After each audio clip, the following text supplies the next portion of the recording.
Welcome to the Insider Series. This time round, we have a very, very important guest, a good friend of mine, Nathan from Jamma. Nathan, thank you so much for coming on today.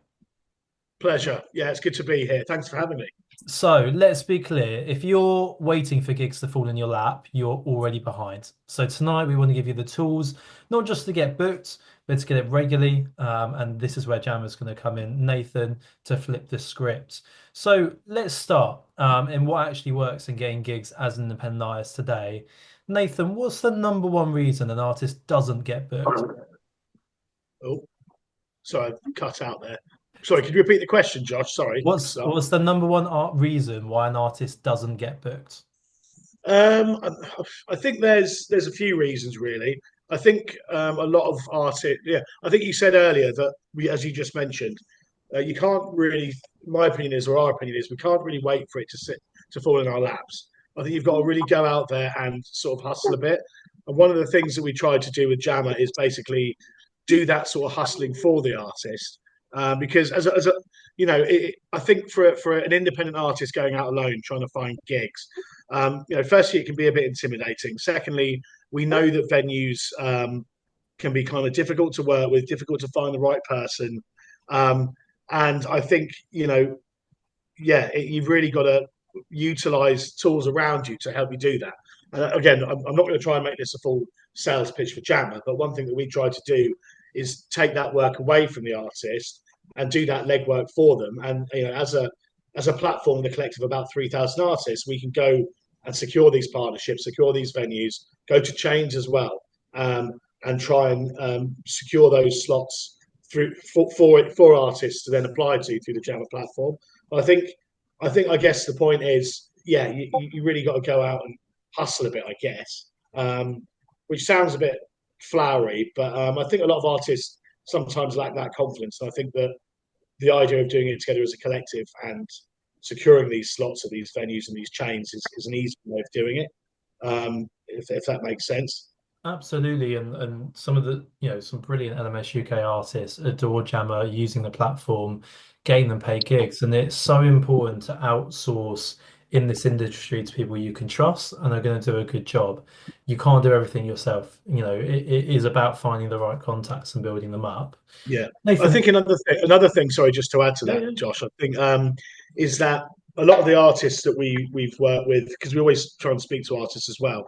They a lot of there's certain gigs that they could have that they don't take, Mm. um, and that's for various reasons. I think our opinion our opinion would always be to if there's a pub gig for a couple of £100, then I think take it. Use that money then to put behind getting into the studio, and then there's a lot of higher level venues that we work with, and I don't agree with this, that don't pay artist fees on the basis that they feel that they're providing the engineer and the back line and the venue and etc. etc.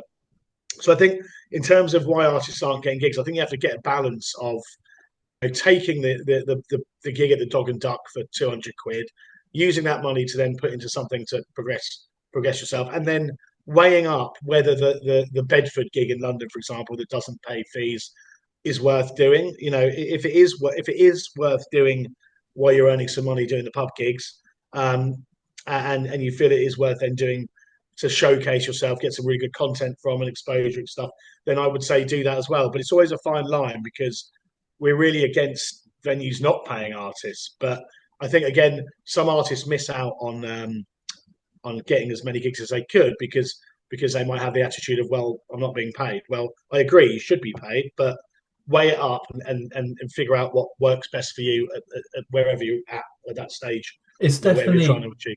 It's definitely a question I get asked a lot. Is it worth offering to play free gigs early on? And I think that, you know, you can't pay the bills of exposure, but you're absolutely right. It's a balance of you need some good live footage. You need to be able to get in front of people. You need to learn your craft as well. And I think your reputation in the city can really help. When you Yeah, speak to bookers, Nathan, yeah, you get hundreds of messages, emails, whatever it may be. So it's important an artist captures that attention within, 10 seconds, two lines. What can an artist use for leverage? Is it live footage? Is it Spotify stats? Is it followers? What's going to really impress these people?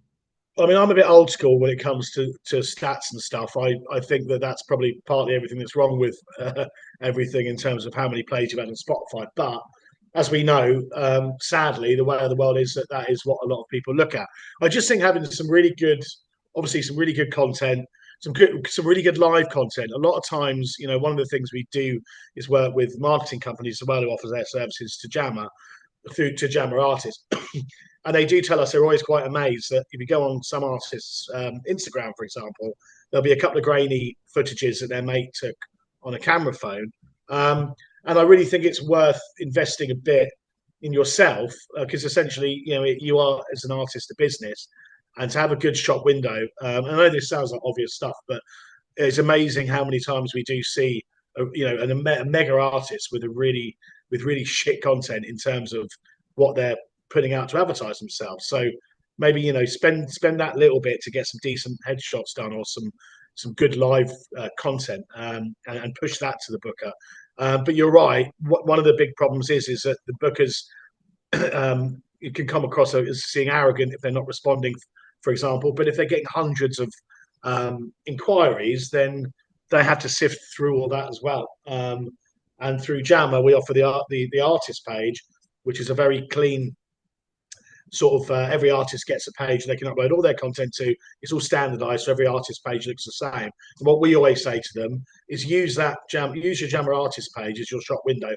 Send them the link to that because they can click on that and see all your content in one place rather than trawling through trying to find you on Instagram, Facebook, whatever, or TikTok, whatever it is. Try and get everything collated into one place and get some quality content. I think it's worth, if you can, spending just that little bit to have a decent promo video of yourself or a nice collage of some really good live clips, just to try and stand out a bit. That's what it's all about, isn't it? Right?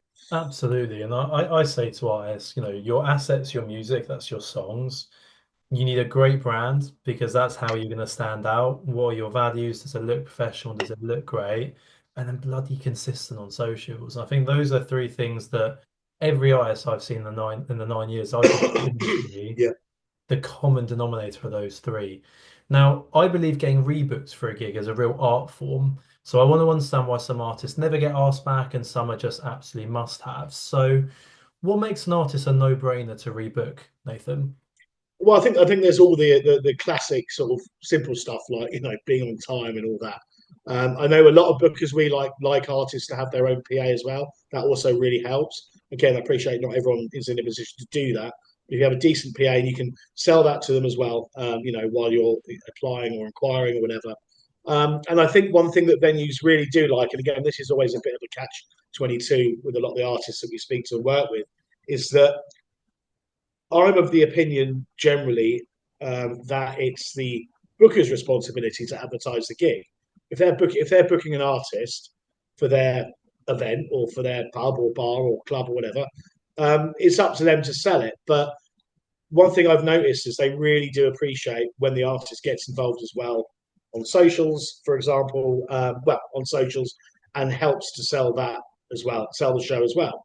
And if they can see that you're engaging to bring your own people and connect with your own audience to let them know about the show and really work with the booker to do that, I think they love that, and that we find that most of the artists that get rebooked through Jamma are people that are really engaged with the venue and the booker as well in the lead up. A lot of Absolutely. artists have strong opinions on that, and like I said, my ultimate opinion is I don't think it's the artist's responsibility, but unfortunately, it's where we're at, and it's the world we're living in right now. And so Yeah, and any little, I think yeah, it's sorry, really important to show the landscape of promoters because a lot of venues are shutting down, a lot of promoters are giving up. It is tough for them. It's a really, really difficult role to be in and to make a career in. So I think it's important an artist, absolutely, you're spot on, but they need to have that understanding of the industry, and it is a tough market. What yeah. small details make you look like a pro after a set that can help with those rebookings? Um, in what sense? You mean? So immediately after a show, is there something an artist can do that is a real wow for a promoter or someone or a booker? Okay, well, again, I just think engage with the booker after as well. And on socials, whatever. Tell them how great it is, and then reconnect with them right away. and let them know you want to be rebooked. A lot of artists just then disappear, go on to the next thing. But if it's something you really want to get rebooked for, then make sure you just reconnect and carry on thereafter. Don't just drop it off the gig and move on to the next thing. Those follow-ups are so important, aren't they? Not Yeah, nagging, but just every couple of months, how are you doing? And just yeah, check. just a check in, just do a little check in. But you are right. You just mentioned about as much as we're all about the artist, there so many venues are struggling as well. So any support that you can give the venue as well, pre and post gig, then that would be. I know that they really appreciate that. And like I said, that there'd be more chance of rebooking. I mean, one of the things that we've just launched is this jam jar function, which is actually where gig goers can actually tip artists live during their gigs. So if Mm. a venue isn't paying fees, if you're a jammer artist and you're doing a gig, any gig doesn't have to be a jammer booking, any booking, we give you this jam jar, which is basically a QR code which links to your jammer page, which links to your bank account. So if you're not getting a fee for the booking, you can sell your advertise your jam jar during the gig to the gig goers, and they can actually tip you live during the I gig. remember seeing George in London use it and getting some really handsome tips through actually Yeah, from. yeah, but just on the venue side, what I wanted to mention as well is as venues are struggling so much, we've the venues have access to the jam jar as well, so gig goers can actually tip the venue as well. Every little helps, and I think stuff like that goes a long way as well in terms of keeping them on side and keeping them rebooking and that sort of stuff. Absolutely, absolutely. Now, I could be on here, Nathan, for 3 hours talking about building a fan base online, but I want to talk to you about building a fan base from live gigs, turning crowds into fans and then into super fans. How does an artist actually get followers during or after a show? Are we talking about like real life Yeah, followers or yeah? Well, I think one thing that I love at the moment is all of the reinsurgence of sort of old school merch and stuff like that. I yeah. think anything you do to incentivize the audience while they're there, and that, like I said, that could be that jam jar is working really well for jammer artists because it makes the fan or the gig goer really feel involved with the artist. And one of the things we're doing with that is if you're a big tipper, for example, as a fan, the artist might then look to offer up some exclusive merch Mm. or a pre-release of their next single and stuff like that. So I think it's very important to, again, no one's got any money, right? The artist don't have any money, the venue doesn't have any money, and the fan doesn't have any money. So anything you can do to really make them feel special, incentivize them to come again and make them feel part of your journey, I think really sort of on trend at the moment and really important. And like I said, be it anyone that buys a ticket to that show or someone you connect with at a show, get their details and just give them an unreleased track or something like that. Keep them on side, keep them coming back for more. There's so much you can do with it, and I think that's a great way to really build a consistent fan base. And obviously, that's really the most important thing. You want people to keep coming back to follow you and to get part of your journey and all that lovely stuff. Yeah, and it's getting that buy-in, isn't it? People like the key word there is people feeling a part of that journey, which I really agree with. How would an artist grow a fan base in a new city? Because online we would run ads there, we would be like for fans of this, Yeah, you'll be fans here, best 15-second clip. But actually performing live, Nathan, have you seen some really good techniques or way that people I and mean, funny enough, a lot. To be honest, a lot of the stuff that we do is pretty localized. So if you're an artist on Jamma and you're in Manchester, you're really going to be looking at gigs in Manchester. However, funny enough, we did get an email today from someone who is moving from Liverpool to London, asking for advice. And actually, I was, if I'm completely honest, a little unsure how to answer it. Um, and I think my advice to them at the time was, you know, we have our gigs board on Jamma, which basically you can apply for any gig in any location, any city, no matter where you're based. So I don't really know how to answer. I think getting out there and obviously going to gigs, meeting other artists is obviously a no brainer. Um, but again, yeah, if you are moving city, it's going to be a bit of a struggle because I guess you're sort of starting fresh. So I'll need to think more on that one. But it's funny that we did have that question today, and I haven't responded yet because I was drafting exactly. I was trying to put my response? thoughts down on paper. Right, guys, I'm going to pass over to the artist. I've got a last little section I want to go through with Nathan.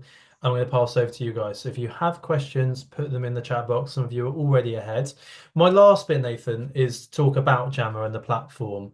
I want to focus on the tools, the tech, the Yeah. tactics musicians can use. So for someone that hasn't heard of Jammer, what is it actually you do for artists?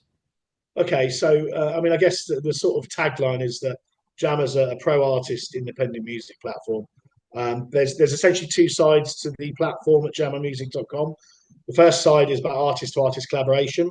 So artists can use it to connect with other artists in a controlled environment. So if you're looking to build a band, if you're looking for a drummer, if you want a producer, you need to hook up the guitarist, you can use the collaboration tool to do that. And actually, that just goes back to what we were saying about if you are moving to a new city, get in with the other artists, because they will then lead you to where they're playing and all that sort of stuff. So there's the collaborative side of Jammer, and then there's the live side, which is essentially venues, bookers, festivals, anyone looking to book an artist for a live gig would use the sort of live side. So it's collaborative and live. Artists essentially build an artist page, and they can use it to advertise what they're doing and their services through our gigs board. And then the bookers and the venues, anyone looking to connect and book artists, also use the gigs board, or they can search through various criteria to connect with the artists. One of the new features we've launched in the new Jammer, as I mentioned, is this Jam Jar function, which allows artists to get tipped and take live feedback during gigs. The idea there is they can make sort of data-driven decisions going forward, and obviously earn some additional money through tips. And then we've just built in some sort of AI functionality where the venues and the bookers, when they sign up, they create various profiles where they plug in exactly what they're looking for, and that then trawls through the data AI wise and pushes artists directly to them. So this is who you should be booking. This guy's within budget. It's the sort of genre you're looking for. It matches your venue. Click to book.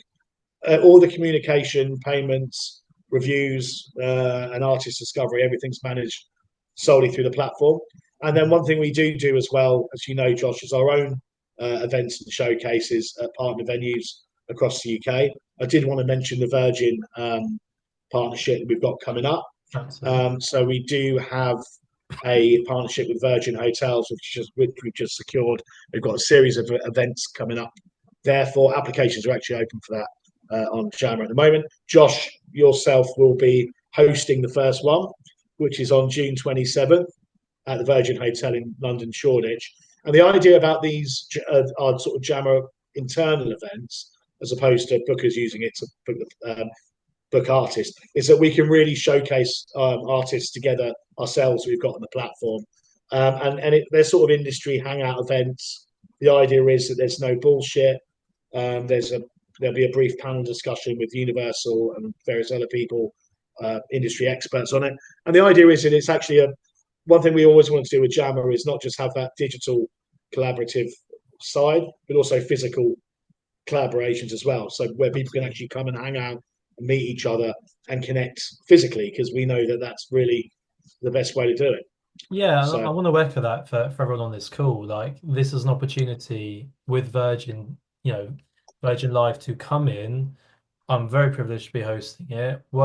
It's all about reputations, it's all about building connections. You'll physically be in person with some amazing experts. So seeing the rest of the panel, it is phenomenal. So if you guys want to get to that, don't mess about. June 27th, grab a ticket for it. It's going to be amazing. yeah, I didn't know if Nathan, you want to put the link into the ticket link in, or I don't know if I can do that. Or I can put it in the chat for everyone after. yeah, We'll get that yeah, through. like I said, it'll be a great way, and that also come down and just hang out and find out more about what it is, and you never know who you're going to meet. And again, that's what we're all about: physical collaboration as well, because it's so important. I think we're coming full circle. All that digital stuff is fantastic, but if you can't go out and actually meet and jam together, then what's the fucking point? Absolutely. Let's be honest. So it's all about live. Things else going to buy a ticket straight away. That's Yeah, amazing. bang. Right, Nathan, we've got 8 minutes. I'm going to reel Yeah, off some artist questions for you. yeah. This is your last chance, guys, if you want Nathan to answer. Maceo has asked, does live content have to be original material or can it be covers? Does this impact a decision? That's a good question. Obviously, it's all reliant on the venue and what they're looking for. I would always say original content, but then I'm probably biased because Jammer is really 80 to 90%. The whole idea is that it's about artists getting their original content out, but maybe a mix of both. One thing that we always say to artists that are doing original shows is just throw in a couple of banging covers as crowd pleasers. So why not do the same with content? Yeah, I'd say 80% original, but if you've got a decent clip of you doing some mega cover, then just throw it in. It I would, can't hurt. It can't hurt. I would absolutely agree with that. Michelle was asked, do Jamma help artists to apply for small music festivals? And do you help artists to film their show reels to present to venues? We do have festivals on there that look for artists. We're very heavily involved with Wokingham Festival, as you know, Josh, which is coming up. We've actually got our own stage at that festival. That's in August. In terms of helping film content, one of the things that I did mention earlier is that on the gigs board that we talked about, which is on Jamma, and like I said, if anyone wants to kind of connect directly afterwards and book in a demo, I can happily show people around the platform. But basically, brand partners, so marketing companies, videographers, photographers, they all also post out to artists on the Jamma Gigs board, and they do offer their services heavily discounted. It's not something we really can afford to do for artists on their behalf ourselves. But we do have partners on there that offer heavily discounted services for content creation. Yeah.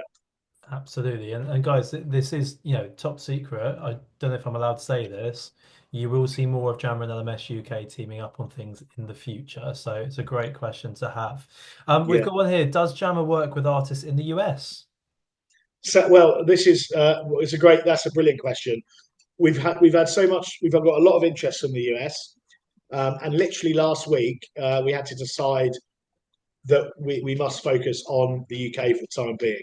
At the moment, the tech is only set up for the UK. So, in order for an artist to get paid through Jammer, they link it to their bank account. And at the moment, we're only set up for UK. But watch this space on that because that is on the drawing board. Because having spent a lot of time in the States, particularly Minneapolis, over the past year, there's nothing like Jammer there. And I think, yeah, I think it can really benefit. So, yeah, US at some point, but not just yet. Amazing. Frederick's put, how do you join? Very, very keen. Frederick, we will put the ticket links for June 27th and all the Jammer things. I'll put it in the community chat straight after this call. So you can get in contact with Nathan straight away if that's okay with you, Nathan. Yeah, Josh, feel free to put my direct email address in as well. Anyone's welcome to have a chat. Fantastic. These ask, do you see genres that are more popular on Jammer than others? Examples, solos, duos, bands? Yeah, genre-wise, I think bands and duos, but then at the same time, it depends on the booker because there's a lot of sort of small, I guess, pubs that always go for a solo acoustic. Genre-wise, probably more, I guess, we're sort of more indie pop. We're trying to move into sort of rap, more R&B and rap. I'm actually going up to Manchester for a couple of weeks in July to really try and tap into that area. But at the moment, it's probably 80% sort of indie rock pop sort of that sort of stuff. Fantastic. Tyler said, based in Nashville, most venues promoters don't really help artists advertise a show much beforehand. Do you have any tips for artist promo to be more effective? Um, Again, if you again, this it's an interesting one because I really am of the opinion that it's the booker that should be advertising the show, not the artist. Although it helps to help, I guess just have some decent looking content. I mean, if you're in Nashville and they're not promoting the show, see if you can get a nice flyer designed with you all over it, obviously. Mentioning that you're going to be at the venue, tag the venue, make them a collaborator, reach their audience through socials in partnership with them. But it's a difficult one for me because really, I think the venue should be pushing their own show. But yeah, sorry.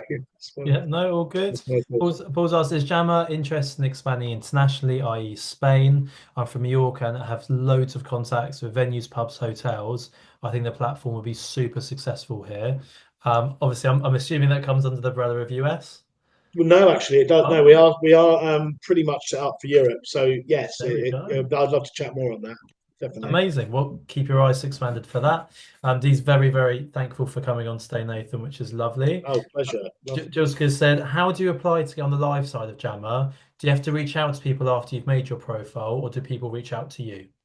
No, so basically, it's just a case of signing up, building an artist page.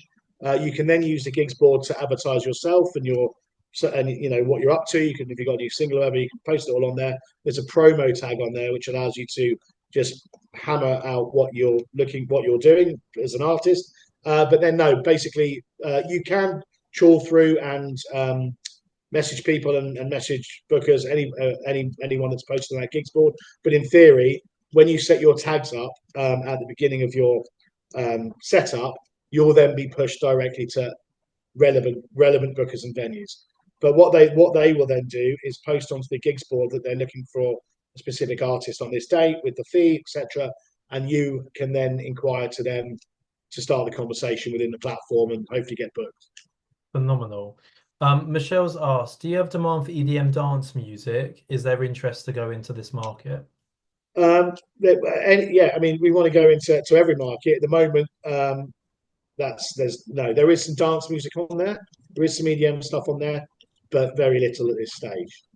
Fantastic. Nathan, thank you so much for coming on today. I think Oh, what it's I'm an going to absolute take away pleasure. from this Insider series is every artist who wants to get booked, it's the ones that want to win it and do it more that are going to win these opportunities. They connect, they follow up, they build something that people want to be part of. We've given this blueprint over today. Artists on here, I really hope you've got something from this. I've taken some brilliant notes that I didn't know and I've taken away. I'm going to put all of Jamma and Nathan's details in. Guys, I think we should say a big thank you to Nathan. It's a pleasure to have you on, my man. No, I really enjoyed that. And like I said, anyone on here is welcome to reach out directly. Happy to chat. Would love to. So thanks for your time and really appreciate it. There's loads of comments, Nathan. People have really enjoyed that, and we really appreciate you coming on. Does anyone have Brilliant. anything they want to finish on, or are we all happy? All good. All good. Just wanted to say cheers, Nathan. It was Pleasure. really good. Guys, Thank thank you you. so much for the lovely messages. Nathan, have a wonderful evening, and we'll catch up with everyone very soon. You too. Do I just leave? We'll just go.